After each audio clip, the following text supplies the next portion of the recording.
I'm Meghan Drueding, Executive Editor of Residential Architect, and I'm here to talk with Marlon Blackwell about St. Nicholas Eastern Orthodox Church. Marlon, I know that you had a small budget for this project. How did you approach that? I mean, what did you do in order to stick within that very tight budget? Well, fortunately, we had an existing building to start with, which was an old metal welding shop. Okay. But the aspirations of the church, of course, was a traditional Orthodox church.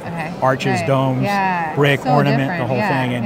And so we were able, in some ways, to kind of leverage that and say, look, how can we elevate that palette to the status of architecture and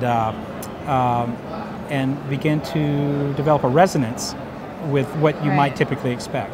Well, what about the dome? Can you talk a little bit about that? That's really interesting. Well, yeah, I mean, once we got everything reproportioned and the main facade sort of worked out and understood, there were other icons and like the iconostasis and other aspects of worship that had to be embedded.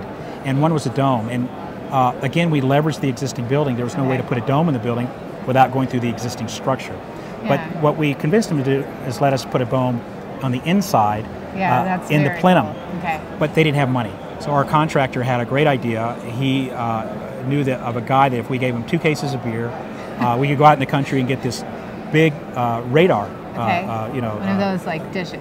Radar dish as a dome. So a satellite dish is what we got, and then we trucked it back in, and of course it's its own natural lath. So we replastered it and put it up, and then they were able to put in the lighting and the pantocrator of Jesus in the top, and that became their dome. So, do you have a detail or some aspect of the project that is like your favorite?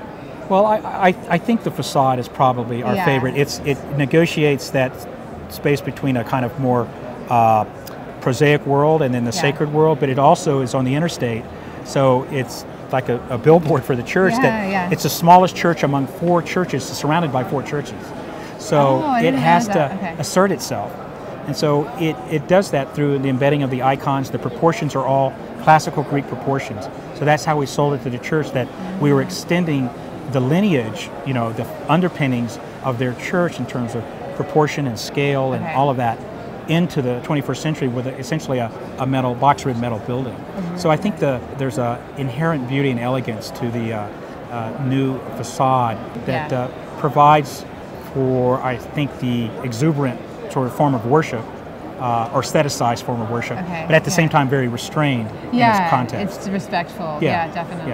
And as such, I think of its time. No, that makes sense. Well, thank you, Marlon. This is great.